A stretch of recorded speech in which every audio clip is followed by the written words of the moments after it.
You know this guy, Stephen A. Smith. He's a former college basketball player turned into a commentator, broadcaster. He's on TV a lot. He's got a podcast that's also broadcast on Sirius XM.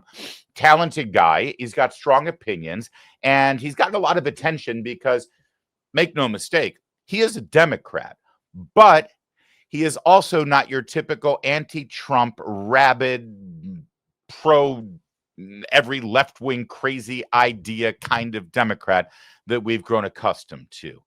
You know the kind of people I'm talking about. People like, well, like her and her colleagues on The View, right? Those people. Stephen A. Smith ain't like them. He's got some strong, independent opinions, at least independent from the typical Democrat talking head that you see. So we were very engaged and entertained when that Stephen A. Smith showed up at the table on The View. And, well, it was a lively discussion, and I want to watch it with you. Take a look. We're back with Stephen A. Smith. You were about to disagree. I was disagreeing with this. As a Democrat, the bottom line is this. When we talk about poor people, who ain't thinking about poor people? Democratic Party, I know I do. I know that most candidates within the Democratic Party that I know they think about poor folks. I know they think about the desolate and the disenfranchised. I get that. But what I'm saying is that during the campaign, were you doing what it takes to win? You had too many people going after him for stuff that wasn't going to stick. It wasn't going to influence his voters. So what I would say to you, Whoopi, and what I would say to anybody that doesn't want J.D. Vance or Marco Rubio or somebody like that to succeed him, focus on what's going to win. Yeah. That's where my sports background comes in. Tell me what's going to win. I don't want to hear, but I understand the LGBTQ community is important. I understand that the desolate and disenfranchised is somebody we should always be looking out for. I understand the economy. I understand immigration. I get all of that. But the point is, I'm trying to win to make sure that I'm in office and you're not. What is it going to take? The Democrats did not do that last time. And that's what happens. What is the winning issue now? Affordability and safety. Yes. Period. Affordability and safety for the streets of the United States. And a willingness to cross the aisle and show that you're willing to work with people to get stuff done so we don't have this chaos just because we disagree. I think that the Democrats try harder than the Republicans to do that. Well, really? Yeah. I don't know about that.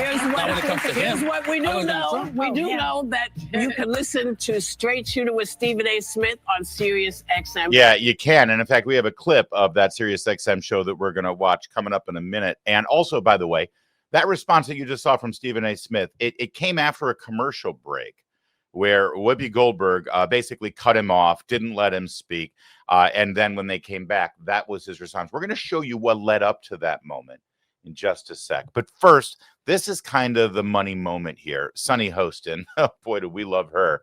Well, Sunny Hostin decides to try to square off with Stephen A. Smith, and watch Stephen A. take command. So you recently accused Senator Mark Kelly, a veteran, an astronaut, of crossing the line for participating in a video reminding troops that they can refuse to follow illegal orders. Let's see some of what you said, my friend. Sure. You know better, Senator Kelly. You know better. How dare you do that? You could go to the House. You can draw up paperwork. You can try to start articles of impeachment if you think there's something illegal. I mean, damn, it ain't like y'all haven't done it before. You impeached the man twice. Where'd that get you? Got his behind back in the White House. Had you left him alone since 2020, maybe he wouldn't be back. You don't tell military men and women to ignore an order from the commander-in-chief. You don't do that. Damn. I haven't watched the Stephen A. Smith thing, but I have one thing to say. I think he watches our show. Is he in the chat right now? Stephen A. What's going on down there? That could have been my monologue earlier this week.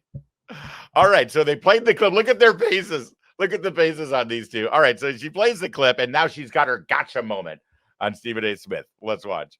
Caffeine's a bitch, you know? Now, let me just remind you that Pete Hegseth said in 2016, I do think there have to be consequences for abject war crimes. If you're doing something that is just completely unlawful and ruthless, then there is a consequence for that. That's why the military said it won't follow unlawful orders from their commander-in-chief. Okay. Now, given the fact that the secretary himself said that, I'd love to give you the opportunity to perhaps change your position on what you said. I'm not changing a thing. Okay. I didn't stutter when you want to say loud and wrong? Well, you could call it loud and wrong all you want to. You're entitled to your opinion. I'm entitled to mine. I just love that. I got nothing to change. You're entitled to your opinion. I'm entitled to mine. And he's, of course, absolutely right. And again, let's just be clear here. The man's a Democrat. The man's a man of the left. We just think that it's laudable when somebody on the left and a card-carrying member of the Democrat Party is not brain dead and not suffering from Trump derangement syndrome. But let's be clear here. When he gives you this whole narrative and his advice to Democrats is like, you're all not wrong, but focusing on this stuff, you're going to lose. So you should just focus on what's going to win. What he's really saying is, listen, I know what you believe. You know what you believe. We all agree that this is what we stand for and this is what we believe, but don't say it out loud, okay? I'm not saying lie. I'm not saying lie.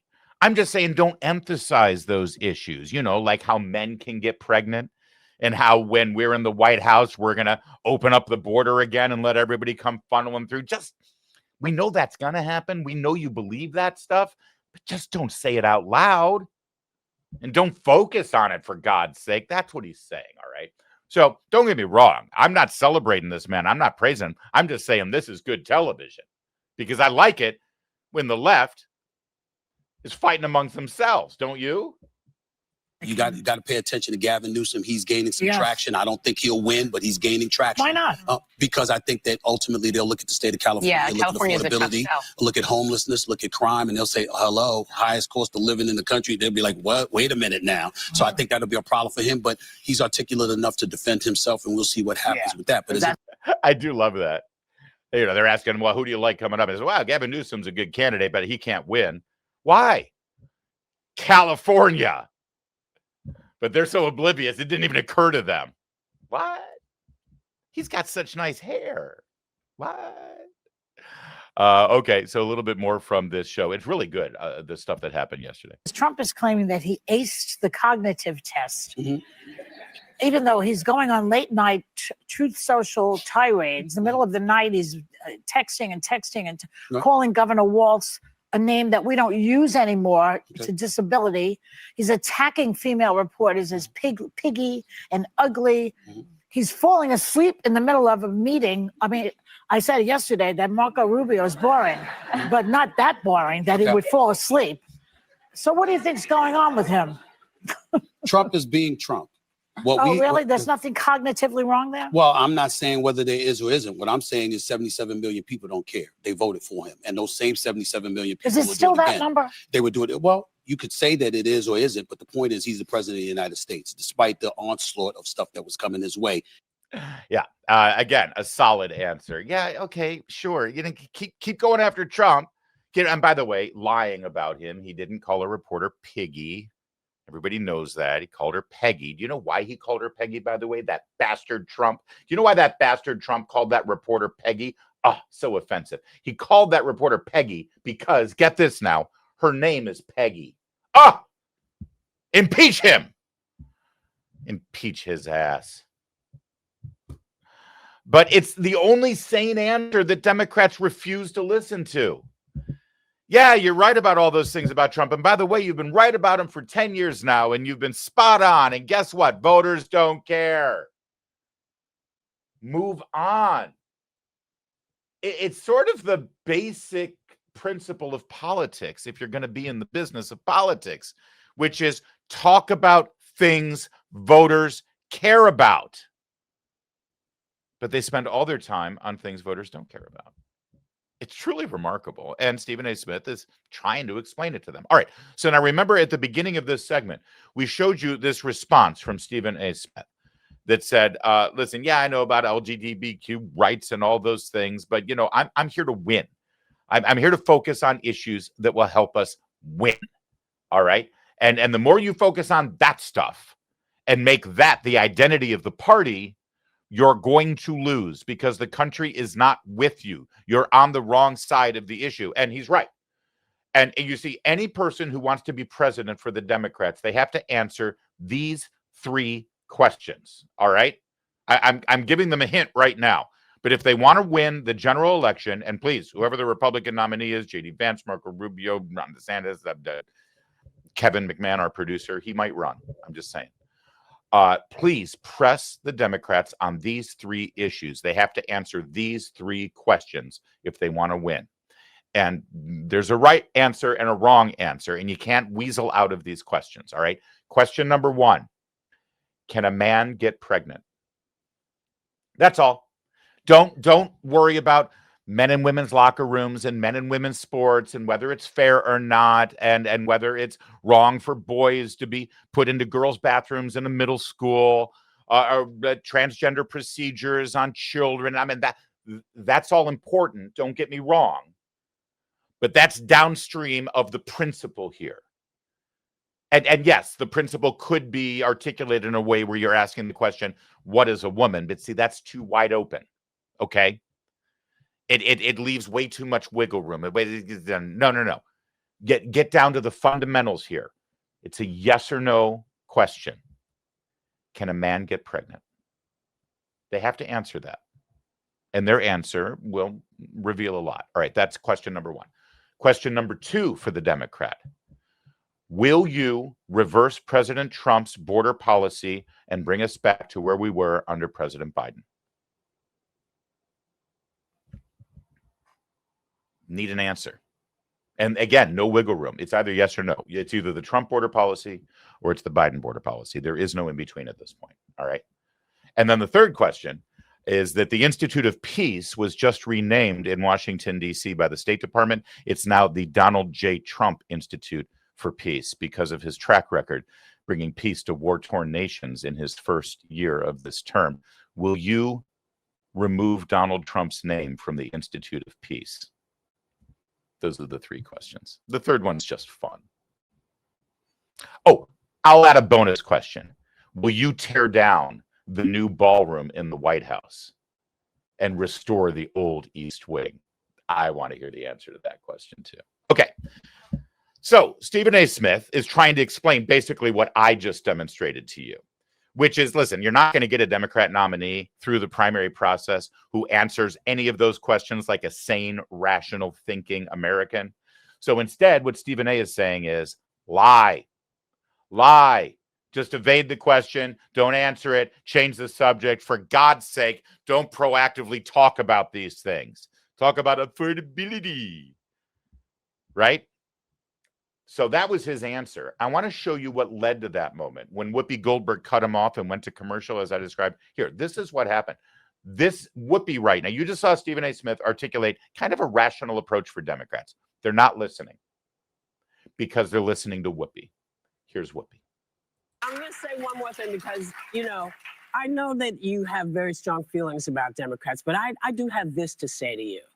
It was important, I think, for Democrats to show that they stood with the LGBT community, that they stood with Black women and women in general, because once you let us go, once you let women and poor people go, what do you have? And so I've listened to lots of people say, that you didn't follow what was necessary. They did it the way they thought they could. It didn't work for them. They got it. See, respectfully, I don't like that. Let me explain. That's okay. Let me explain. Just like you said to Sunny. Let me explain. He sure did say that to me. Let me We're going explain. to come back, but we have to take a break. We have to take a break? We have to take a When we break. come back, you can explain. Yeah. Okay. More with Stephen A. Smith. There you go. They cut him off right there, and that's kind of interesting, isn't it? But it is revealing what Whoopi had to say there, which is, you don't stand up for the LGBTQ community and Black women. Who else have we got left? She threw poor people in there, but ironically, the poor people are all voting Republican now, working class poor, blue collar workers. So she threw that in there just because she's an old school Democrat. What is she, 80? But that's not really the constituency anymore. In fact, it's quite the opposite. It's Ivy League educated or advanced degree, college educated, master's degree. The people who make espressos for you at Starbucks now, baristas with like 5-6 years of college and student loans to go with them. They're the ones. They're the ones who are voting Democrat, and they're agreeing with her at this point. They really are. One other moment with Stephen A. Smith that I want to show you that I found interesting. Now, this comes from, as I mentioned, his Sirius XM radio show and his podcast. I don't know where the video, I guess the video runs for Sirius XM as well.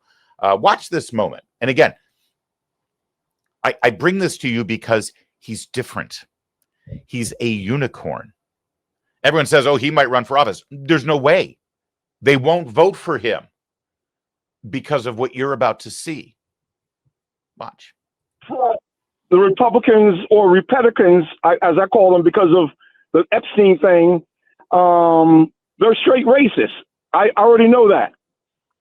Because it's a double standard. Where's the same energy? Time out. So what we're going to do is we're going to say Republicans are racist as opposed to specific names. You're just going to call an abundance of people racist.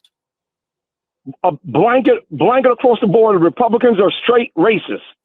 Goodbye, man. Have a nice day. We're not doing that. We're not doing that. I'm not letting anybody on either side of the aisle castigate an entire party of people like that. I'm not doing that. That gets us nowhere. Malik, you can call back any other show. But if you have points, make your point. What if you ran across somebody who voted Republican and all they cared about was the economy? What if you ran across a Republican that didn't know a damn thing about any of those other issues you brought up, but all they cared about was safety in the streets? What if you ran across a Republican and all they cared about was being pro-life and didn't know 2 cents about the economy, affordability, immigration, safety in the streets, our education system, tariffs, whatever? You can't do that, bro. You can't do that. You know why I hung up, Malik? You know why I felt compelled to shut you down? Because what if white folks turned around and said, all black dudes are criminals? All of us? If you don't want to be castigated and stigmatized and labeled, the first order of business to insulate yourself from stuff like that is to make sure you don't do it to other people. So he's right, and that's smart. And again, he stands out because he says that, and because we appreciate it, even though we disagree on politics. But the problem here is, Stephen, and I feel like I can call you Stephen. Stephen A.